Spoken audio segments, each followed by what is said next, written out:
नमस्कार प्यारे बच्चों। इस वीडियो में कक्षा 9वीं सामाजिक विज्ञान के इम्पोर्टेंट क्वेश्चन जानेंगे अपन।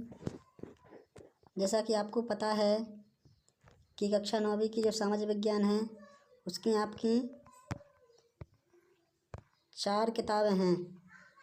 एक समकालीन भारत और समकालीन विश्व फर्स्ट, लोकतांत्रिक राजनीति और अर्थशास्त्र। तो इन सभी बुकों में से आपका कितना सिलेबस आना है पहले तो वो देख लीजिए। समकालीन भारत पहला में से आपका भारत का आकार और स्थिति, भारत का भौतिक स्वरूप, अपवाह, ये आपका क्वार्टरली एग्जाम में आने वाला है। ठीक है। इसके बाद जो दूसरा है भारत और समकालीन विश्व पहला, इसमें से आना है फ्रांसीसी क्रांति, यूरोप में समाजवाद एवं रूसी क्रांति, इसमें से 2 लेसन आना है। लोकतांत्रिक राजनीति में से पॉलिटिकल में से कितना आना है, लोकतंत्र क्या है, लोकतंत्र क्यों, संविधान निर्माण, इसमें से 2 लेसन आएंगे आपके। इसके बाद अर्थशास्त्र में से आपका आने वाला है पालमपुर गांव की कहानी, संसाधन के रूप में लोग, निर्धनता एवं चुनौती। ठीक है ना। ये तो आपके लेसन हो गए जो पेपर में आने वाले हैं। अब अपन सबसे पहले समकालीन भारत पहले के इम्पोर्टेंट क्वेश्चन देखते हैं तीनों लेसन के, और उसके ऑब्जेक्टिव टाइप भी मैं जल्दी से बताता जा रहा। तो आप बस अकेला ये मेरा पूरा वीडियो एक बार अच्छे से देख लीजिए।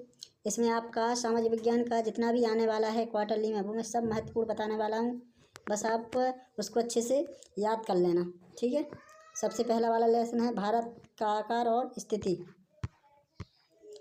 तो इस टाइप से आपके इसमें जो बहुविकल्पीय टाइप के क्वेश्चन दिए गए हैं, ठीक है ना, तो इनको आपको अच्छे से क्या करना है, पढ़ना है और इनको याद करना है। ठीक है। नीचे इनके आंसर देखो, नीचे दिए गए हैं, तो इनको आप पढ़ के अच्छे से याद कर सकते हैं। ठीक है। जैसे भारत के मध्य से गुजरने वाली कर्क रेखा का मान कितना होता है, तो इसमें आपका सा वाला है। ठीक है ना, 23 डिग्री और 30 मिनट उत्तरीय अक्षांश। भारत किस महाद्वीप में आता है, तो किस में आता है, एशिया में आता है। भारत का क्षेत्रफल विश्व के कुल क्षेत्रफल का कितना प्रतिशत है, तो इसका पहली वाला आंसर हो जाएगा। ठीक है ना। तो इनको आपको अच्छे से याद कर लेना है। ठीक है। नीचे देखो आपके आंसर दिए जा रहे हैं। अरब सागर में कौन सा द्वीप स्थित है, तो कौन सा द्वीप है, लक्षद्वीप। रिक्त स्थानों की पूर्ति कीजिए। इस टाइप के आपके पेपर में क्वेश्चन आने वाले हैं, ये आपके इम्पोर्टेंट हैं। ठीक है। तो इनको आपको याद करना है, लिख लेना है। भारत की भूमि का क्षेत्रफल कितना है, 32.8 लाख वर्ग किलोमीटर। ठीक है। भारत का संघ का सबसे दक्षिणतम बिंदु जो जलमग्न हो गया हो कहलाता है इंदिरा पॉइंट। ठीक है ना। तो इन सभी के आंसर आपको नीचे दिए गए हैं, इनको आप अच्छे से एक बार याद कर लीजिए। एक वाक्य में उत्तर ये आंसर भी दिए गए हैं, आप अच्छे से याद कर सकते हो, सत्ता सत। ठीक है। इसके बाद सबसे इम्पोर्टेंट क्वेश्चन इसमें क्या है, वैसे तो ये जितने भी आपको इसमें दिख रहे हैं वो सभी इम्पोर्टेंट है, लेकिन फिर भी मैं आपको पढ़ के बता दे रहा कि आपको कौन कौन सा याद करना है। ठीक है। सबसे पहले तो आपका भारत का अक्षांशीय व देशांतरीय विस्तार, भारत में के केंद्र शासित प्रदेशों के नाम, भारत के पड़ोसी देशों के नाम लिखिए, बहुत ही इम्पोर्टेंट है। ठीक है। कर्क रेखा भारत के कौन से राज्यों से होकर गुजरती है, नाम लिखिए। भारत उपमहाद्वीप किन देशों से मिलकर बना है, ये बहुत इम्पोर्टेंट है। इसके बाद भारत को विश्व में किन किन नामों से जाना जाता है, क्वेश्चन बार बार आता है, तो इसको आपको अच्छे से मानक एवं उत्तर से क्या आशा है, इसका आंसर भी दिया गया है, तो आप इसको अच्छे से कर सकते हो। रेशम मार्ग पर संक्षिप्त में लिखिए। सुएज नहर के निर्माण का भारत और यूरोप के व्यापार में महत्व को लिखिए। कर्क रेखा का भारत की जलवायु के कोई 2 महत्व लिखिए। ठीक है। भारत को उप महाद्वीप की संज्ञा क्यों दी जाती है, 3 बिंदुओं से स्पष्ट कीजिए, तो इसको भी आपको करना है। ठीक है। तो ये आपका पहला लेसन था पहली बुक का। इसके बाद आपका दूसरा लेसन क्या है, भारत का भौतिक स्वरूप। ठीक है ना। इसके आपको पहले बहुविकल्पीय प्रश्न दिख रहे हैं, इनके आंसर आप अच्छे से याद कर सकते हो। ठीक है। नीचे आपको देखिए आंसर भी दिए गए हैं। रिक्त स्थानों की पूर्ति कीजिए। चंद्राकार रेत के डिब्बों को कहते हैं बरखान। माउंट एवरेस्ट नेपाल देश में स्थित है। नैनीताल नगर उत्तराखंड राज्य में स्थित है, नीचे आपको दिए गए हैं, तो इनके आप अच्छे से आंसर याद कर लीजिए। सत्ता एक शब्द में उत्तर सही जोड़ी। ठीक है, इसके बाद भूगर्भीय प्लेटें क्या हैं? इस लेसन के इम्पोर्टेंट क्वेश्चन पहला आपका, आज के कौन से महाद्वीप गोंडवाना लैंड के भाग थे? भाबर क्या है? बहुत इंपॉर्टेंट क्वेश्चन। हिमालय के 3 प्रमुख विभागों के नाम से उत्तर से दक्षिण के क्रम में बताइए। ठीक है ना, इसको भी आपको अच्छे से याद कर लेना है। अब अपसारी और अभिसारी भूगर्भीय प्लेटों में अंतर बताना है। बांगर और खादर मिट्टी में अंतर, बहुत ही इंपॉर्टेंट है ये क्वेश्चन, बार बार पेपर में आता है, इसको अच्छे से याद कर लेना है। पूर्व घाटी पश्चिम घाटी में अंतर आपको बताना। इसके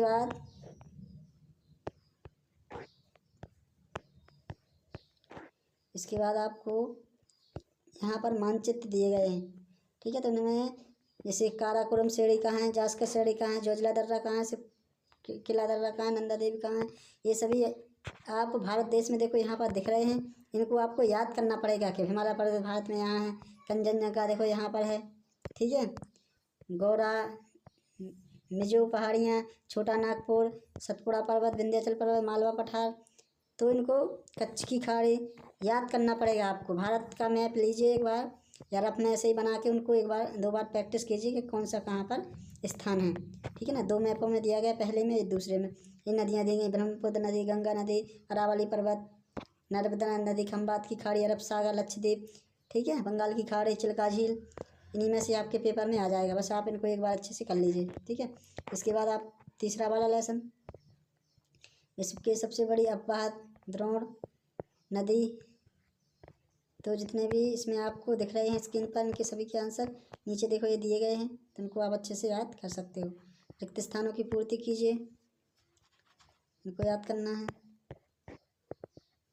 उसके बाद इम्पोर्टेंट क्वेश्चन आपके ये रहे इम्पोर्टेंट क्वेश्चन। पहला, अफवाह तंत्र से क्या आशा है? नमामि गंगे परियोजना क्या है? ठीक है, भारत के किन्हीं 2 प्रमुख झीलों के नाम, बुला झील, लोनार झील, चिल्का झील। डेल्टा किसे कहते हैं? सिंधु एवं गंगा नदियाँ कहाँ से निकलती हैं? नदी तंत्र किसे कहते हैं? नमामि देवी नर्मदे क्या है? जो पिछले साल आया हुआ क्वेश्चन है। हिमालय से निकलने वाली नदियों के 3 आर्थिक लाभ या महत्व लिखिए। नदी प्रदूषण को कम करने के कोई 3 उपाय। किसी देश की अर्थव्यवस्था के लिए नदियों का महत्व क्यों है? नदियाँ तथा झीलों के कुछ आर्थिक महत्व। ठीक है ना, तो ये आपके हो जाता है। इसके बाद अपन भारत और समकालीन विश्व भाग फर्स्ट इतिहास पढ़ेंगे, फ्रांसीसी क्रांति। तो इसमें भी जितने आपको क्वेश्चन दिख रहे हैं सही विकल्प, ठीक है, तो इनके आंसर नीचे दिए गए हैं, आप अच्छे से याद कर सकते हो। ठीक है ना, ये आंसर दिए गए हैं, यहाँ से आपको एक बार पढ़ लेना है, बस आपसे बन जाएंगे। फिर रिक्त स्थानों की पूर्ति, सही जोड़ियाँ के आंसर नीचे दिए गए हैं, सही जोड़ियों के भी एक शब्द में। इसके बाद अति लघु उत्तरीय क्वेश्चन, स्टेट क्या था, गिलोटिन क्या था, आतंक का राज किसे कहा जाता है? ये इंपॉर्टेंट क्वेश्चन है, इनके आंसर आपको याद करना है। जैकोबिन क्लब के सदस्य कौन थे? इसके नेता कौन था? फ्रांस की क्रांति ने विश्व को कौन से 3 सिद्धांत दिए? फ्रांस की क्रांति कब आरंभ हुई, इसके प्रभाव, शोकलात का अर्थ बताइए।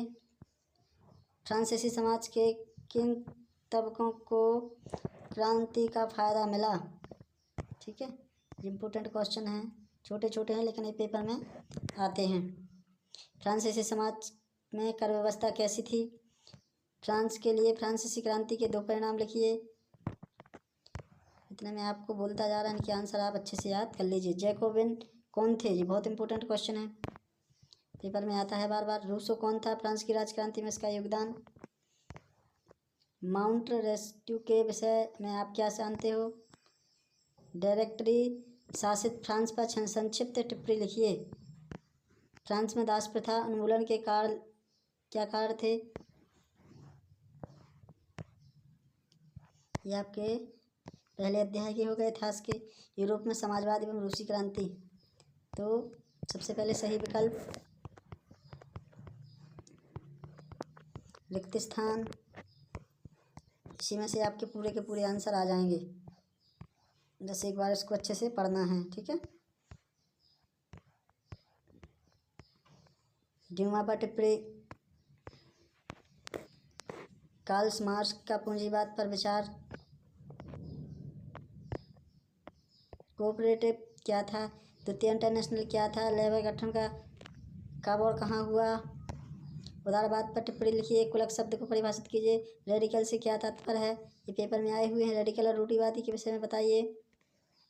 खूनी परिवार की घटना क्या थी, ठीक है।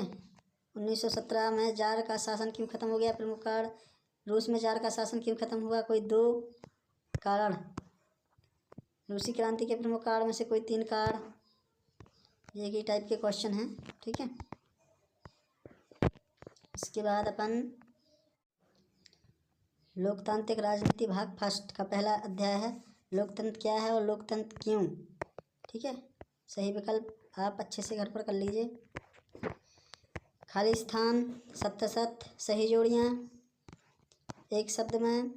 इसके बाद इसके इम्पोर्टेंट क्वेश्चन हैं आपके, लोकतंत्र क्या है, लोकतांत्रिक सरकार क्या होती है, लोकतांत्रिक सरकार की प्रमुख विशेषताएं, ठीक है। जिम्बाब्वे कहाँ स्थित है, लोकतंत्र की विशेषताएं, बहुत इंपॉर्टेंट क्वेश्चन। लोकतंत्र की प्रमुख विशेषताएं, इस टाइप के क्वेश्चन आपके पेपर में आएंगे। संविधान निर्माण, इसके सही विकल्प का चयन कीजिए पहले तो, ठीक है। आपको इसके आंसर भी नीचे दिख रहे हैं। भारत का संविधान लिखने वाले सभा को सदस्य कहते हैं, नहीं, भारत का संविधान लिखने वाले सभा में 299 सदस्य थे। सत्य सही जोड़ियाँ। संविधान क्या है, रंगभेद क्या है, संविधान सभा क्या है, संघीय सरकार किसे कहते हैं, बहुत ही इंपॉर्टेंट। पंथ निरपेक्ष क्या है, ये क्वेश्चन टाइप से आते हैं। दक्षिण अफ्रीका में रंगभेद पर टिप्पणी लिखिए। संविधान की आवश्यकता क्यों होती है, भारतीय संविधान का निर्माण कैसे हुआ, ठीक है ना। इसके बाद अर्थशास्त्र, आर्थिक विकास की समझ, अध्याय पहला, पालमपुर गांव की कहानी, ठीक है।